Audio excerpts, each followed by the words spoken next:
এ দুনিয়াবাসী, আসমানের নিচে জমিনের উপরে যারা ঈমানওয়ালা, আমি এদেরকে ইজ্জত মর্যাদা বাড়ায়া দিলাম। জমিনের মধ্যে সম্মানী কারা? ঈমানদার যারা। বিল্ডিংওয়ালা যারা এই কথা না, বড় বংশওয়ালা যারা এটাও না। জমিনের মধ্যে সম্মানী তারা ঈমানদার যারা। আমেরিকার প্রেসিডেন্ট ঈমান নাই, মশার ডানার সমান দাম নাই।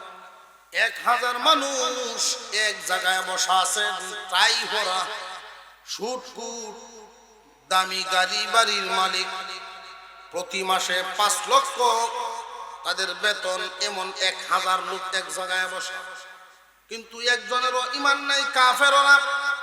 পক্ষান্তরে বিপরীতে আর একজন মানুষ জমিন থেকে কৃষি কাজ করে আইছে, শরীরে ঘামের গন্ধ, কিন্তু এই গরিব কৃষকের ভিতরে ঈমান আছে।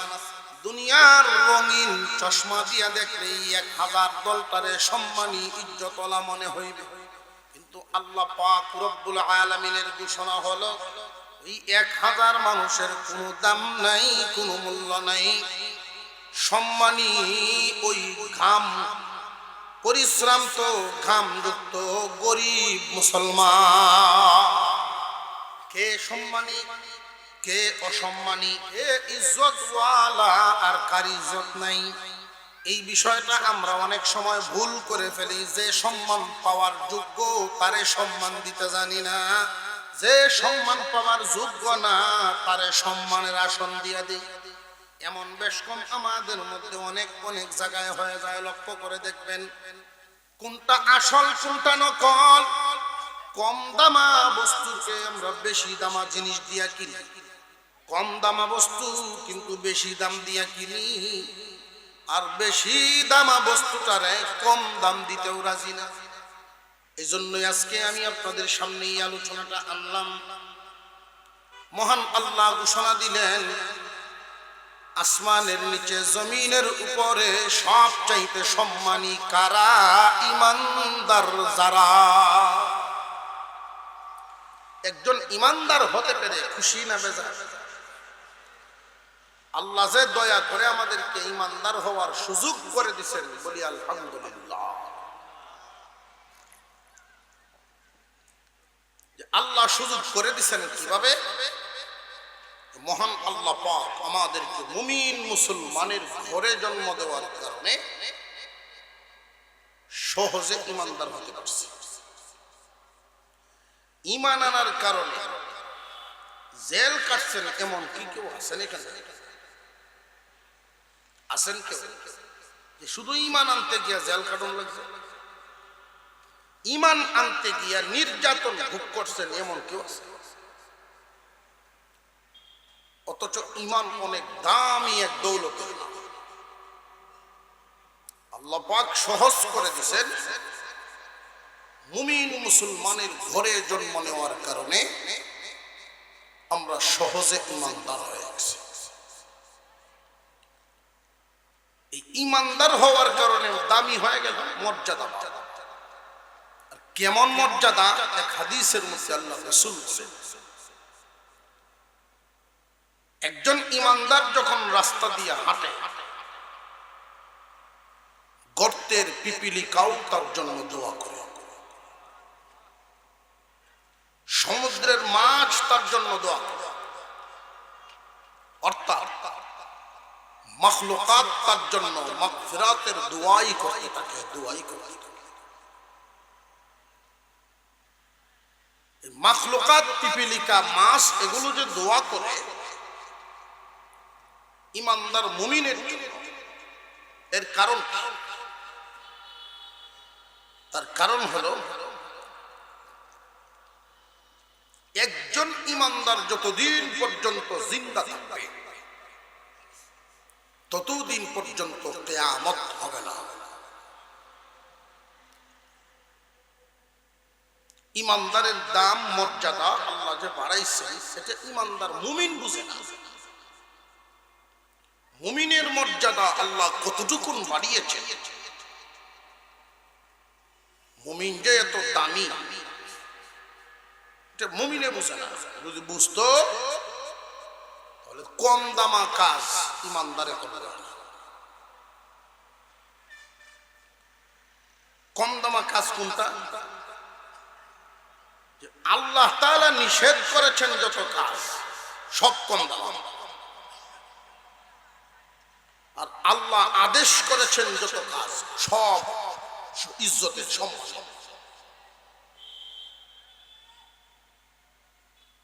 আল্লাহ আদেশ করেছেন যত কাজ, এই সমস্ত কাজ করলে বর্তমান সময়ে বর্তমান সমাজে আমাদের বিচার বিবেচনা বিবেক বিবেচনা জাগ্রত না থাকার কারণে আল্লাহর হুকুম পালন করনেওয়ালাকে ইজ্জত যতটুকু দেওয়ার কথা দিতে পারি না, আর আল্লাহর হুকুম আহকাম না মানার কারণে সে যেই জায়গায় থাকার কথা সেই জায়গায় রাখি না, সম্মানের চেয়ারে বসায় দেয়।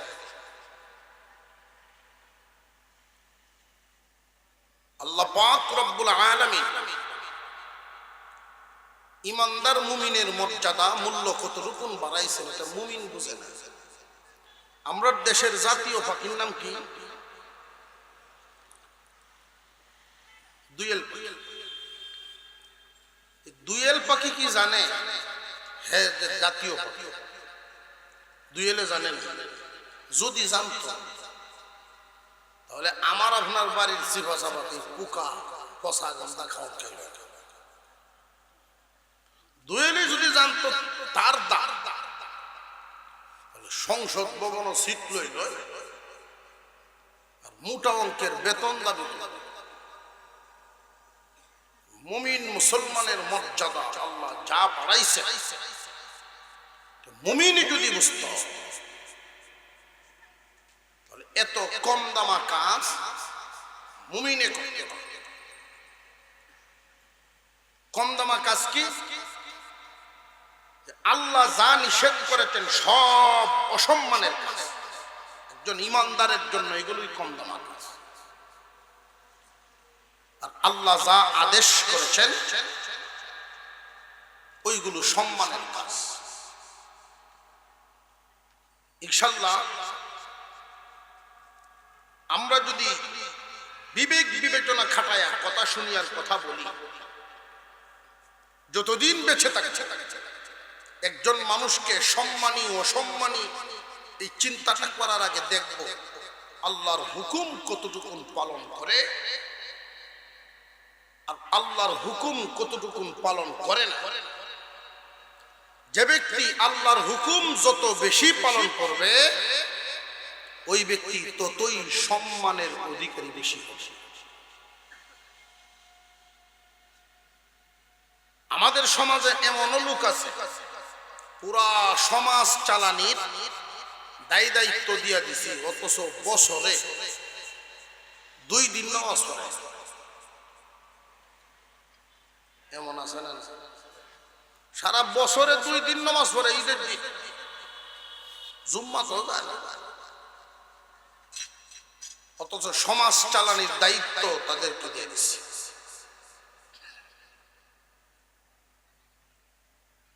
স্বাধীনতা পাইছি বহুদিন হয়ে গেল,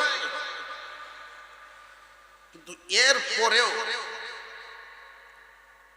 আমাদের চলাফেরার অবস্থা, আমাদের দেশের সামাজিক সমস্ত দিক লক্ষ্য করে দেখেন, 95% মুসলমান আমরা, অথচ সামাজিক ভাবে বহু দিকে মুসলমানি ঐতিহ্যই চালু করতে পারছি না, হিন্দুত্ববাদী রয়ে গেছে। এর মূলে দায়ভারি আমরা সঠিক মানুষকে দিতে পারি না, জিম্মাদারিটা সঠিক মানুষকে দিতে পারি না।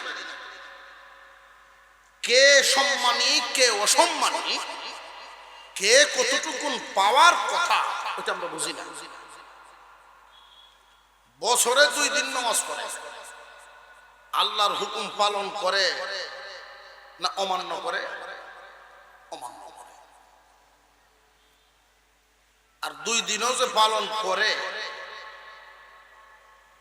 দেখবেন ঘুম থেকে উঠেই একদল মানুষ এরকম গরু দইব, ঘাস কাটবো, ঈদের দিন সকালে শুধু মুরগি ডিবা দেয়, সব দইব, ঘাস উস্কাচ্ছে। ঈদের নামাজও যাইবার আগে যায় নামাজ লয়ে দৌড়তেছে, জামাতের টাইম হয়ে গেছে, দৌড়িয়ে গিয়ে হাজির আছে। বছরে 2 দিন নামাজ, সমাজের মাতাব্বরি দিয়ে দিছি আমরা তাদের হাতে। আল্লাহর হুকুম যে মানবে আমরা তার কথা মানব, আল্লাহর হুকুম যে মানবে আমরা তাকে মানব। যে আল্লাহর হুকুম মানে না আমরাও তাকে মানব না। এই নীতিটা যদি রাখতে পারেন, খুব কম সময়ের মধ্যে, খুব কম সময়ের মধ্যে সুন্দর সামাজিক চিত্র দেখতে পারবে। আসমানের নিচে জমিনের উপরে সর্বপ্রথম সম্মানী মানুষ হইল ইমানদার যারা আল্লাহ তাদেরকেই ইজ্জত এবং সম্মান বানায় দিয়েছে ইমানওয়ালারা। এই ইমানওয়ালাদের মধ্যে সিরিয়াল আছে। সমস্ত ইমানওয়ালার চলাফেরা কি একরকম? সমস্ত ইমানদারের আচার আচরণ, সমাজ নামাজ, আয় ইনকাম একরকম না বেশ কম আছে? ইমানওয়ালাদের মধ্যে কে সম্মানী, কতটুকুন পাওয়ার কথা, কে কোন চেয়ার পাওয়ার কথা, কে কোন মর্যাদায় আসীন হওয়ার কথা, এই বিষয়টা ইমানদারদের নিজেরাই বিবেক বিবেচনা খাটাইয়া যোগ্য ব্যক্তিকে যোগ্য জায়গায় দিতে হবে। আমরার অবস্থা হইল ইলেকশন আইলে ফুলের মতো পবিত্র অমুক ভাইয়ের চরিত্র মিছিল আমরা দিতেছি, অথচ চরিত্র তো তারই ভালো আল্লাহর হুকুম যে পালন করতে পারে। আল্লাহর হুকুম যে পালন করে না, চরিত্রটাই ঠিক না বেঠিক? আল্লাহর হুকুমই পালন করে না, চরিত্রটা আইসা এসে মাত্র ছিল, আইসা এসে মাত্র চিনি বুঝি চরিত্র ভালো মানুষ সেই জন আল্লাহর হুকুম পালন করে। যেই তোমার সাথে আচরণ ভালো করলেই তো সে ভালো না, যিনি বানাইছেন, যিনি সৃষ্টি করেছেন তার সাথে তার সম্পর্ক আচরণ ওইটা আগে দেখা।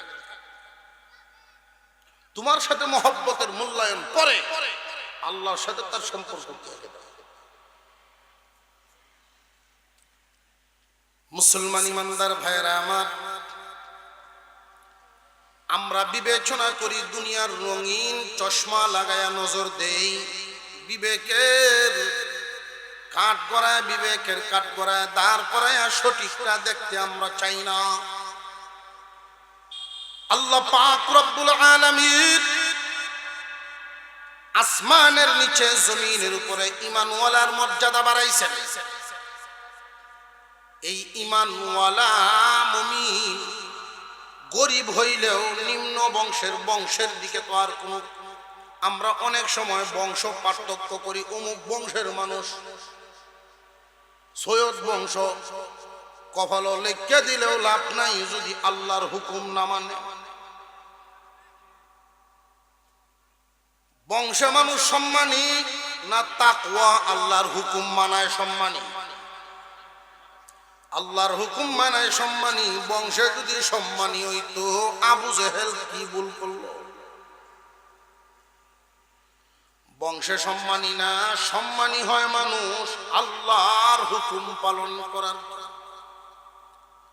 একজন ইমানদার মুমিন, ইমানদার মুমিন মুসলমান, মুমিন হওয়ার কারণে, ইমানদারের কাতারের নামটা লেখানোর কারণে মহান আল্লাহ তোমার ইজ্জত, তোমার সম্মান বাড়ায় দিছে। তামাম পৃথিবীর সমস্ত বেঈমানদের মোকাবেলায় তুমি একা ইমানদারই সম্মান। তামাম পৃথিবীর 400 কোটি কাফের একদিকে, তুমি একজন ইমানদার একদিকে, গরিব হও ওইটা দেখার বিষয় না, মূর্খ মানুষ তাও সমস্যা নাই।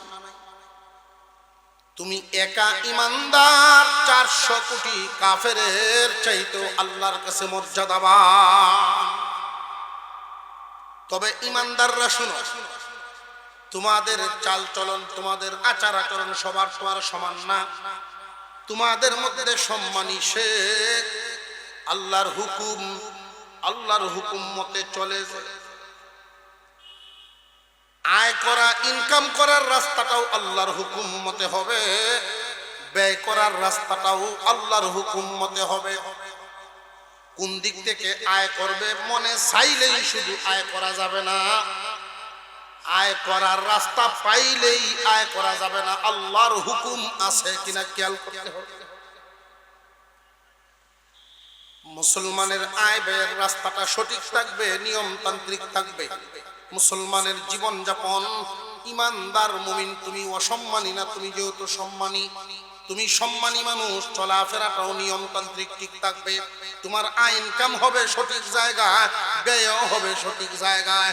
আল্লাহর হুকুম মতে জীবন যাপন করবা, আল্লাহর হুকুমের বাহিরে যাইবা না, আল্লাহর দেওয়া সম্মান মর্যাদার রক্ষা করলা না। যদি আল্লাহর হুকুম মতেই সবগুলো ঠিক রাখো, আল্লাহ যে তোমার সম্মান ইজ্জত বাড়ায় দিলেন, 400 কোটি কাফেরের চেয়েও তোমার দাম বেশি। নিজের দামটা দরিয়া রাখতে পারলা তখন, আল্লাহর হুকুমে চলতে পারলা যখন। আসমানের নিচে জমিনের উপরে সব চাইতে সম্মানী মানুষ তারা ইমানদার যারা। এখন ইমানদারদের মধ্যে সম্মানী কারা? মহান আল্লাহ পরের শব্দেই বলে দিলেন, ইয়ারফাইল্লাহুল্লাযীনা আমানু মিনকুম, ইয়ারফাইল্লাহুল্লাযীনা আমানু মিনকুম ওয়াল্লাযীনা উতুল ইলমা দারাজাত।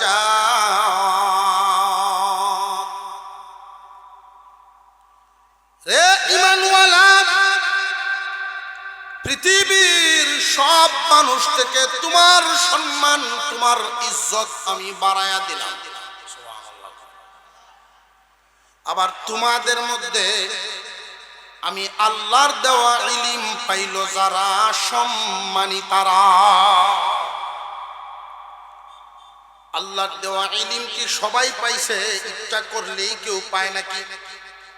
দুনিয়ার লাইনের ইলম, ওইটার ইলম যদিও অনেকেই বলে দুনিয়ার লাইনের শিক্ষা আর আল্লাহর দেওয়া শিক্ষা, দুইটার অবস্থাই ভিন্ন ভিন্ন। লক্ষ্য করে দেখবেন, আল্লাহ পাক বলেন আমার দেওয়া ইলম পাইল যারা, সম্মানী তারা। ইলম আর জাগতিক শিক্ষা দুইটা কখনো সমান হতে। ইমানদার মুমিন মুসলমান, কথাটা ভালো করে মনে রাখবেন। এই পৃথিবীর জমিনে সর্বপ্রথম যে ব্যক্তি, দুনিয়ার জমিনে কেউ না কেউ তো আবিষ্কার করছে, ইংরেজি, অঙ্ক, মুক্ত, কোন একটা সূত্র ধরে আবিষ্কার করেছে। প্রত্যেকটার গুড়া আছে, শিক্ষার গুড়ালি পাওয়া যায়। ইলমে ওহীর যেই সূত্র আমরা লক্ষ্য করলে টান, আমার একজন উস্তাদ আছে, উনারও একজন উস্তাদ আছে, তারও একজন উস্তাদ আছে। এইভাবে যাইতে যাইতে ইলমে দ্বীন মুহাম্মদুর রাসূলুল্লাহ পর্যন্ত একটা হাদিসের সনদ পৌঁছে যায়, আর মুহাম্মদুর রাসূলুল্লাহ আল্লাহ পর্যন্ত চলে যায়। আল্লাহ পাক বলেন আমার দেওয়া ইলম পাইল যারা, মর্যাদাবান হইল যারা, আমার দেওয়া সম্মান পাইছে যারা, ইজ্জতওয়ালা হইছে।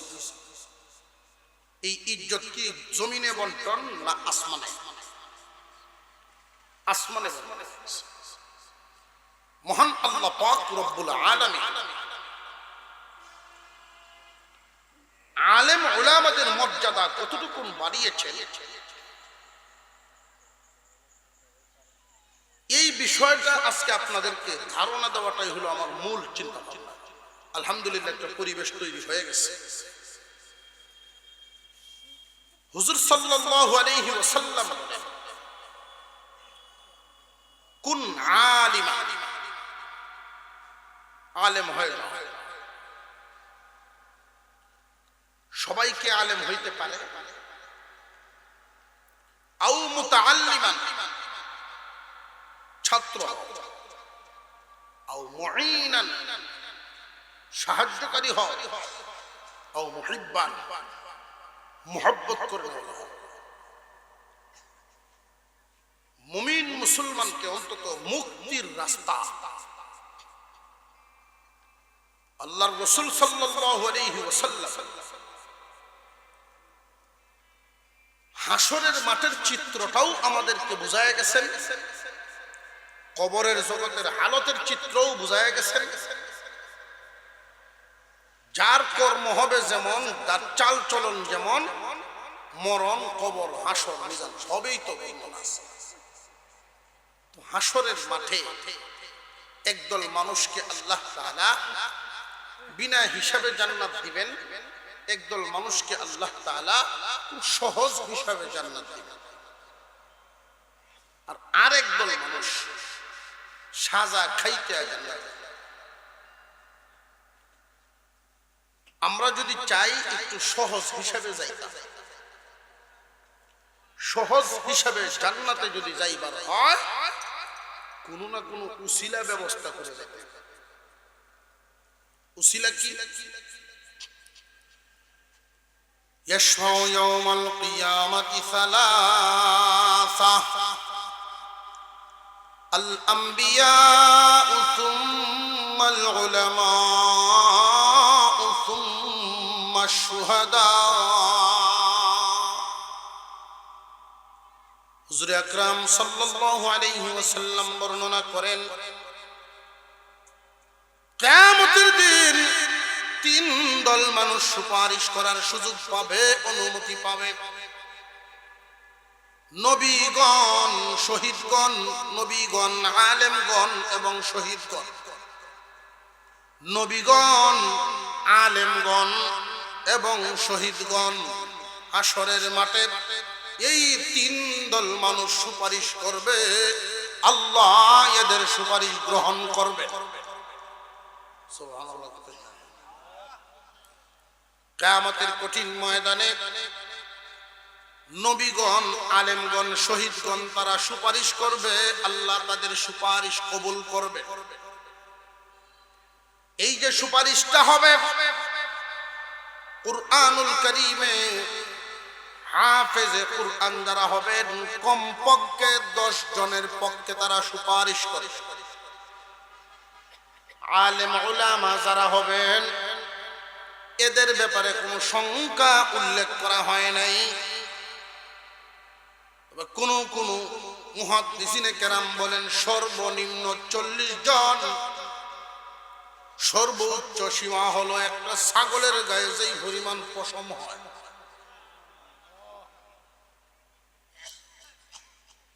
উম্মতে মুহাম্মাদির উলামায়ে কেরাম,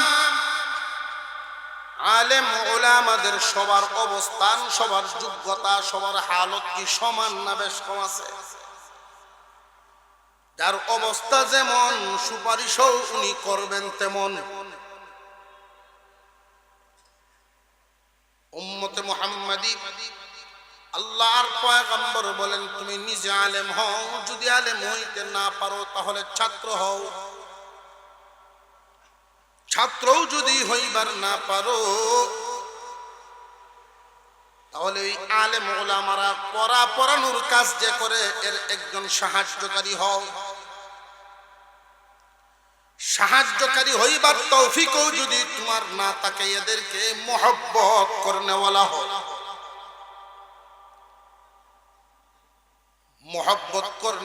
সীমাটা সর্বনিম্ন একদম 4 নম্বরে। এই মোহাব্বত করার পরে আর তোমরা পিছায়ও না, এর পরে আর যাও না। মুসলমান ইমানদার ভাইয়েরা আমার, কিয়ামতের দিন আলেমদের মর্যাদা আল্লাহ বাড়াইবেন।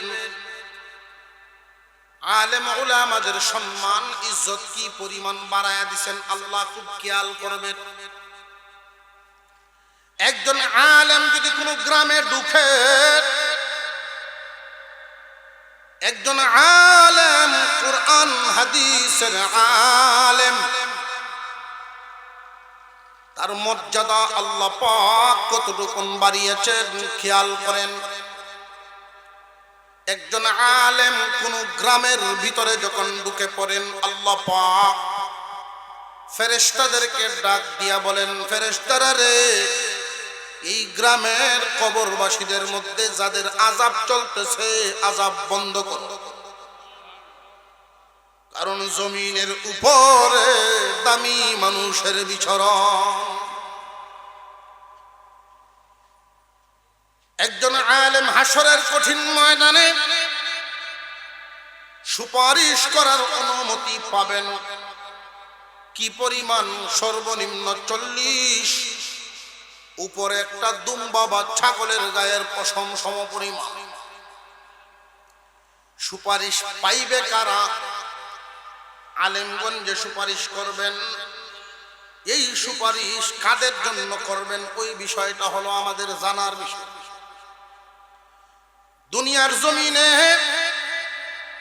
তোমার বংশের মধ্যে একজন আলেম আছেন, তোমার আত্মীয়র ভিতরে একজন আলেম আছেন, তার সাথে তোমার রক্তের বা আত্মীয়র সম্পর্ক আছে, এই হিসাবেই যে তুমি সুপারিশ পাইবা এই আশা করবা না। রক্তের সম্পর্কের কারণে,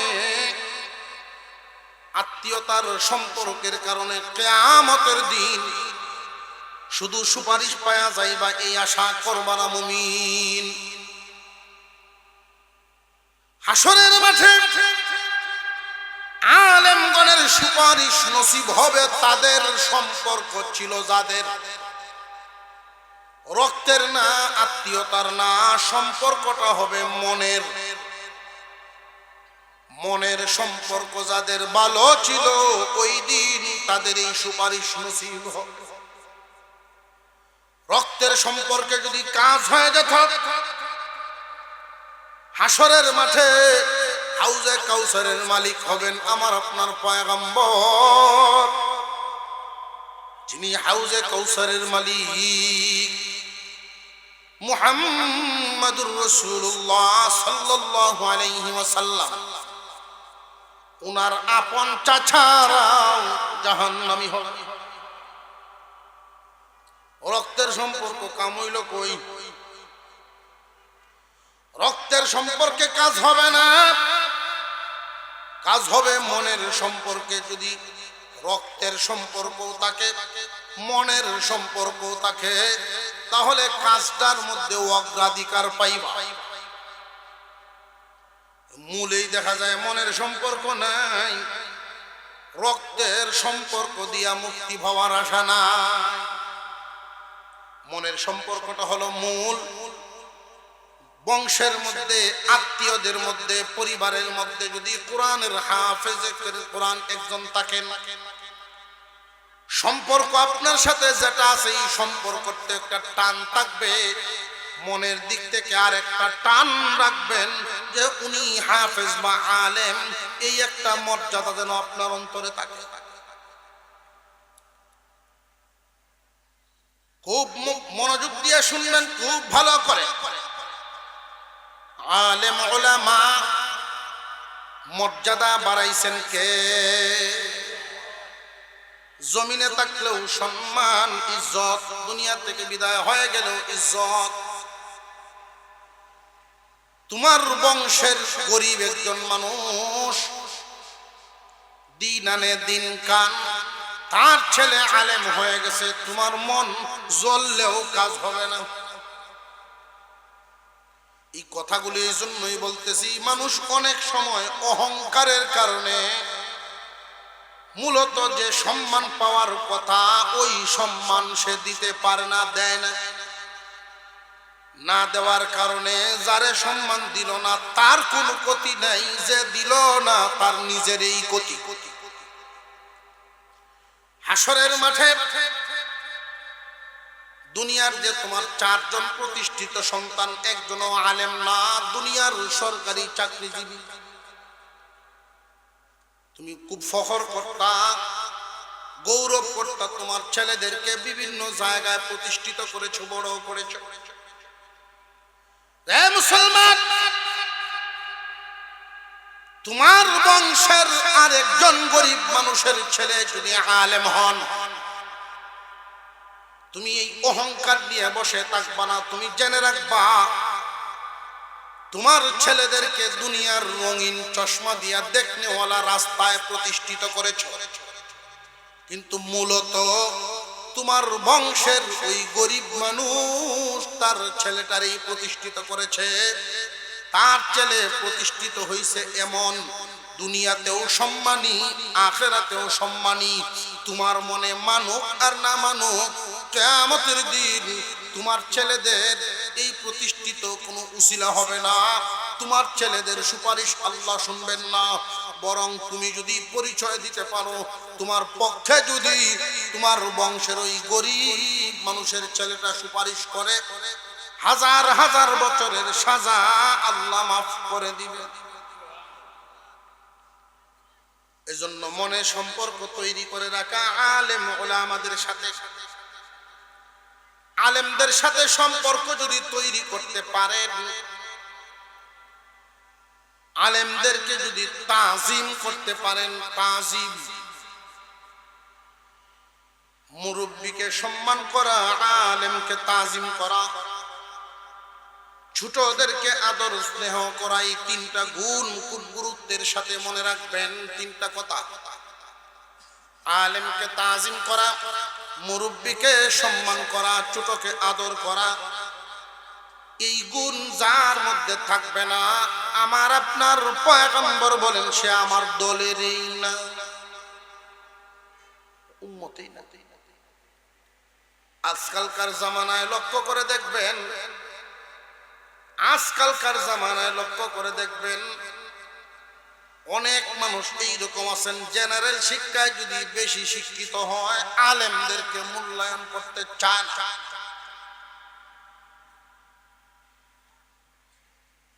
আলেম ওলামাদের মর্যাদা বাড়াইছেন কে? আল্লাহ। তুমি পায়ে ধরে টানলেও মর্যাদা তোর কমবে না। আল্লাহ পাক রব্বুল আলামিন এই মাদ্রাসাগুলোকে উম্মতের জন্য নিয়ামত বানায় দিয়েছেন, নিয়ামত। আলেমদের মর্যাদা, আলেমদের মহব্বত, আলেম ওলামা দুনিয়াতে থাকতে সম্মানী, দুনিয়া থেকে বিদায় হইলেও আলেমদেরকে মহব্বত করে কি লাভ? আর আলেমদের সাথে মহব্বত না করিয়া দূরত্ব বজায় রাখলে কি ক্ষতি? আজকে আলোচনার এই সবক, কারণ দুনিয়া ভর্তি সবক দিলে ফুজা বড় হয়ে যায়, বড় ফুজা বাড়িতে নেওয়া যায় না। যেন ছোট করে দেই, যেন মনে থাকে। আলেমদেরকে মহব্বত করবে। ইন্নাল আলিমা ওয়াল ইলমা মান আহাব্বাল ইলমা ওয়াল আলিম, মান আহাব্বাল ইলমা ওয়াল আলিম। যে ব্যক্তি মহব্বত করে, ভালোবাসে ইলম এবং আলেম, কোরআন হাদিস যে আল্লাহ পাকের, আল্লাহর রাসূলের রেখে যাওয়া যে দৌলত কোরআন হাদিস, এই কোরআন হাদিসের মহব্বত আমাদের অন্তরে আছে না নাই? আসের আওয়াজের তো লক্ষণ ভালো না। কোরআন হাদিসের মহব্বত আমাদের অন্তরে আছে না নাই? কোরআন হাদিসের মহব্বত যেমন আছে, কোরআন হাদিস যারা গ্রহণ করেন, যাদের ভিতরে আল্লাহ দান করেন, এদেরও মহব্বত আছে। মান আহাব্বাল ইলমা ওয়াল আলিমা, যে ব্যক্তি মহব্বত করে, ভালোবাসে ইলম এবং আলেমকে। আলেম কারা? কোরআন হাদিস গ্রহণ করলো যারা, কোরআন হাদিসের ইলম পাই। যে ব্যক্তি ইলম এবং আলেমকে মহব্বত করে, লাম তুকতাব লাহু খাতিআতুহু আইয়ামা হায়াতিহি,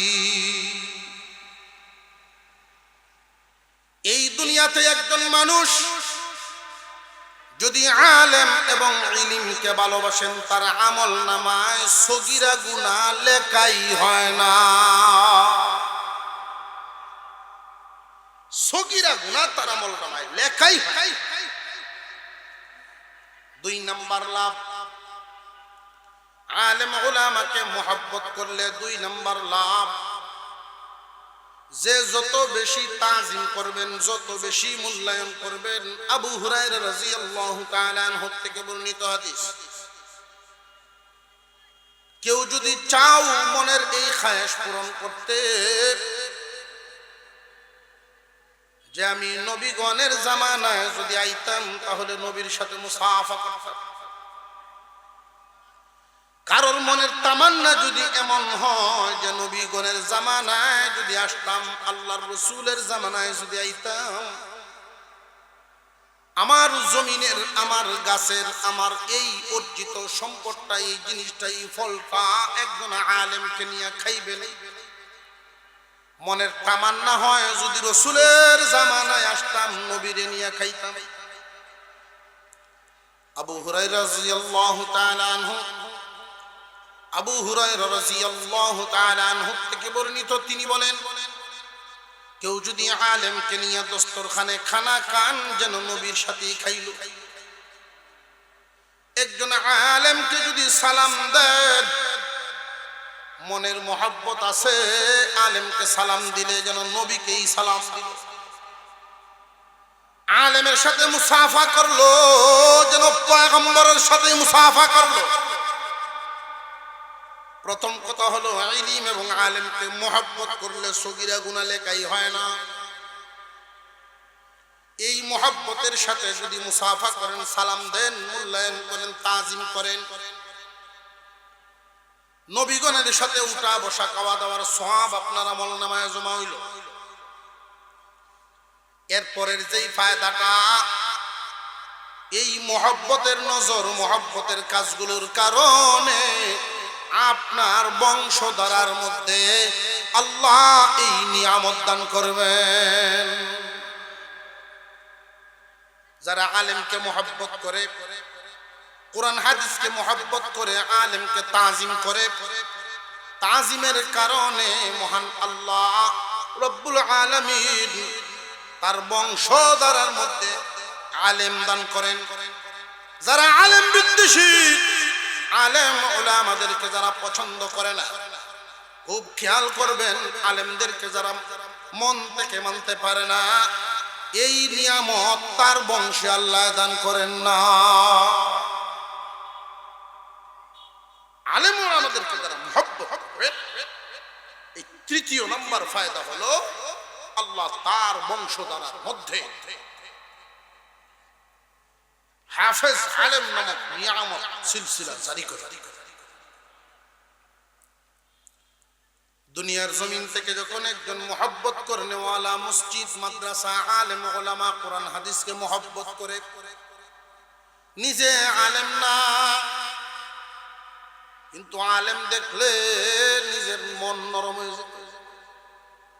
নিজে আলেম না, কিন্তু আলেমদের সাথে চলতে, দেখতে, উঠা বসা করতে তার ভালো লাগে। একজন আলেম পাইছে, বাসে উঠছে মূর্খ মানুষ, আলেম দেখছেন টুপি, দাড়ি, পাঞ্জাবি, নবীর রাসূলের সুন্নতি পোশাক পরনেওয়ালা, মানুষটা দাঁড়ায় রইছেন, উনি হয়তো আলেম হাফেজ হবেন, এতটুকুন মোহব্বত অন্তরের মধ্যে উনি দাঁড়ায়া ওই সিটটা ওনারে দিয়া দিচ্ছেন তাজিম। কোন এক জায়গায় হাসপাতালে ঢুকলেন, সিরিয়াল এমন, আপনি সামনে আছেন, আপনার পিছনে একজন আলেম দাঁড়াইছে, যদি চিনেন জানেন, মোহাব্বত করনেওয়ালার দায়িত্ব হলো আলেমকে তাজিম করে সামনে যাবে। এই শক্তিটা, এই গুণটা যদি আপনার মধ্যে থাকে, দুনিয়ার জমিন থেকে বিদায় হওয়ার সময় আল্লাহর পক্ষ থেকে একটা পুরস্কার দেওয়া হবে। আলেমকে তাজিম করনেওয়ালা দুনিয়ার জমিন থেকে বিদায় হওয়ার সময় একটা পুরস্কার পাবেন। পুরস্কারটা হলো ঈমানের সাথে আরো জোরে করে ঈমানওয়ালা আলেমদেরকে তাজিম করতে পারে না যারা, আলেম উলামাদেরকে মুহাব্বত করে না যারা, ওই সমস্ত মানুষ এই নিয়ামতগুলো থেকে বঞ্চিত। বর্তমান সময়ে একটা গ্রুপ সাদিয়ানি আলেম উলামাদের সাথে বেয়াদবি করে। এমন বুখার রাজ্যে মানুষ বাস করে, তারা কোরআন হাদিসের জিম্মাদার যারা, এদের তালিম গ্রহণ না করে, এদেরকে না মেনে কোনো দিন এই জমিনে কোরআন হাদিসের খেদমত করা চলবে না। কোরআন হাদিসের খেদমতের নামে ভণ্ডামি ছাড়া কিচ্ছু হবে না। তার কারণ হলো কোরআন হাদিস থাকবে যেখানে, লাইট থাকবে সেখানে। লাইট নাই তো গাড়ির যেই হালত, তোমাদেরও তো একই হালত। আল্লাহর রাসূল শিখায় গেছেন, বলেই গেছে, কওমে বনি ইসরাইল বিভক্ত হয়েছে ৭২ দলে, আমার উম্মত তো ৭৩ দলে।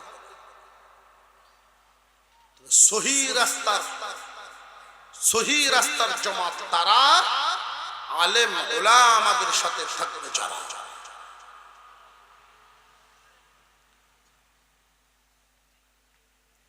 আল্লাহ পাক রব্বুল আলামিন আজকের এই জামাতকে কবুল করেন, বলুন আমিন।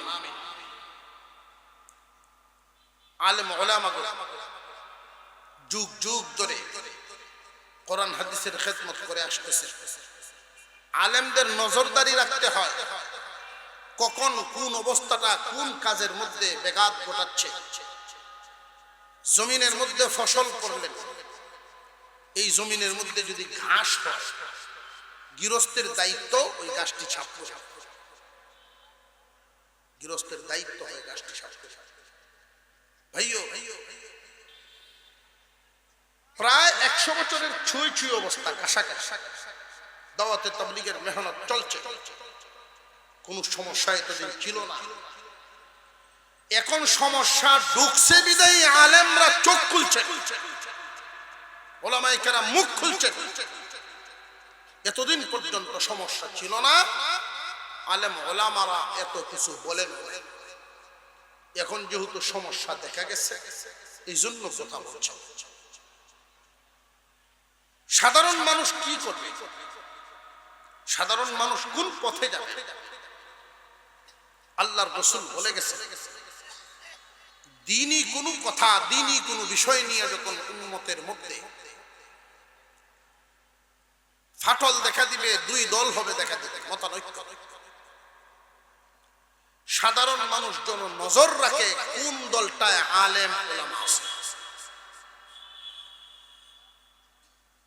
যেই দলে আলেম আছে, যেই দলটা আলেম উলামাদের সাথে আছে, তোমরাও তাদের সাথে হয়ে যাবে, তাহলে পথ হারাইবে। এখন গেলেন সেই দলের সাথে, যারা আছেন আলেমদের সাথে, সেখানে গিয়ে দেখেন ফিতনাটা এরকম যে উভয় দলে আলেম আছে। পরিস্থিতি যদি এমন হয় যে উভয় দলে আলেম আছে, এখন কি করবে? তখন করণীয় হলো দেখতে হবে আলেমদের জামাত বেশি, আলেমদের সংখ্যা কোন দলটায় বেশি। আলেম ওলামা যাদের সাথে বেশি তুমিও তাদের সাথে মিশে যাও, কারণ কম সংখ্যক মানুষকে ধোঁকা দেওয়া যতটুকু সম্ভব পুরা একটা জাতি, পুরা একটা জামাতকে ধোঁকা দেওয়া এত সম্ভব না। বর্তমান সারা বাংলাদেশে ওলামায়ে কেরাম সঠিক রাস্তা দেখানোর জন্য আমাদের এই পুরনো ঐতিহ্য দাওয়াতে তাবলীগ অত্যন্ত মজবুত একটা দাওয়াতের ময়দান, এই ক্ষেত্রটাকে যেন বিনষ্ট করতে না পারে, এই ক্ষেত্রটাকে কুলুষিত করতে না পারে, আন্তর্জাতিকভাবে একটা চক্রান্ত শুরু হয়েছে। আমি এক দুইটা কথা আপনাদেরকে শোনায় দিই, বাকি বিবেক বিবেচনা আপনাদের। ভারতের তুলনায় বাংলাদেশ অনেক ছোট একটা রাষ্ট্র। বহির্বিশ্বের কাছে ভারত প্রতিষ্ঠিত শক্তিশালী একটা দেশ, বড় দেশ, আর তারই পাশে ছোট্ট একটা, তাদের 27 ভাগের এক ভাগ, কত ছোট একটা দেশ। এই দেশে বিশ্ব ইজতেমা হয়, বিশ্ব ইজতেমা ওই দেশে হয়। এটা তাদের একটা প্রতিহিংসার কারণ হতে পারেনি না পারে। জাগতিক দিকে নজর করলে দুনিয়া বিলাই বিশ্ব ইজতেমাকে উপলক্ষ করে যেই পরিমাণ লোকের আনাগোনা হয় বহির্বিশ্ব, অর্থনৈতিক ফায়দা আছে সেই দেশের জন্য, আর্থিক লাভ হয় দুনিয়াবি আর দিন দুনিয়ার উভয় দিক নজর করলে দেখা গেল বিশাল বড় এক স্বার্থ বাংলাদেশের হাতে। ইন্ডিয়ার সরকারের চিন্তা কিভাবে গন্ডগোল বানানো যায়, একদল মানুষকে কিনে আজকে এই গন্ডগোল বাঁধায় দিচ্ছে। এই যে দুইটা দল দেখি, মূলত এই দুই দল না, তাদের উদ্দেশ্য দুইটা দল করা না, উদ্দেশ্য হলো টঙ্গীর ইজতেমা বন্ধ করে ইন্ডিয়াতে নিয়ে যাওয়া। আমরা সতর্ক অবস্থানে থাকি, দল নেই আমাদের দেশে, দাওয়াতের নামে কোনো দলাদলি নাই, ভণ্ডামি নাই, আলেমদের পরামর্শ আছে। তাদের মধ্যে অন্যতম বর্তমানে আমাদের মুরব্বীদের একজন, সারা বাংলাদেশের উলামায়ে কেরামের মুহাব্বতের সাথে যিনি চলাফেরা করেন, সারা বাংলাদেশের বড় বড় আলেমদের পরিচিত মুখ, মুহাব্বতের মানুষ, আপনাদের এই মাদ্রাসার জিম্মাদার, এই মাদ্রাসার পরিচালক হযরতুল আল্লামা হযরত মাওলানা তাফাজ্জুল হক আজিজ সাহেব, ওনার জিম্মাদারিতে এই মাদ্রাসা পরিচালনা হয়। আমরা যখন ছোট ছাত্র মাদ্রাসায় ভর্তি হয়েছি, তখন থেকেই মাঠ কাঁপানো, মাঠে বিচরণ করা, বিশাল ব্যস্ততম সময় কাটাতে দিনের জিম্মাদারি নিয়ে এই প্রান্ত থেকে ওই প্রান্ত পর্যন্ত চলাফেরা করছে। বড় মানুষদের একজন, আল্লাহ তাআলা ওনাকে নেক হায়াত দান করেন, আগে বলি আমিন। উনি প্রতিষ্ঠানটা পরিচালনা করতেছেন। দ্বীনি মাদারিস জনগণের সহযোগিতার মাধ্যমেই পরিচালিত হয়। জনগণের মাধ্যমেই এই মাদ্রাসাগুলো চাহিদা পূরণ করে। তো আল্লাহ তাআলা কার মাল এখানে কবুল করেন আল্লাহ পাকই ভালো জানেন। আমি সর্বপ্রথম আপনাদের কাছ থেকে যেটা চাইব, কারণ সকলে সবকিছু দিতে পারে, যেটা চাইবো এটা সবাই দিতে পারে এমনটাই চাই। এখন থেকে নিয়ে আজান যেহেতু হয়ে গেছে, এখন থেকে নিয়ে 10 মিনিট সময় চাইবো। এই সময়টা কি কেউ দান করতে পারে? 10 মিনিট সময় কি কেউ দিতে পারবে? যার হাতে সময় আছে এরকম মানুষ 10 মিনিট দেওয়ার মতো লোক কারা কারা আছেন হাত তুলেন। ইনশাআল্লাহ 10 মিনিট দান করে দিলাম আল্লাহর রাস্তায়। 10 মিনিট সময় দিতে পারবেন তো ইনশাআল্লাহ? মাশাআল্লাহ। প্রথমে দান করলেন, 10 মিনিট সময় দিয়ে দিলেন, আলহামদুলিল্লাহ। এটা হলো আম, সবাই দিবেন। 1000 টাকা যিনি দিবেন আমরা দোয়া করব আল্লাহ যেন মরার আগে হইলো 2 কোটির মালিক বানায়।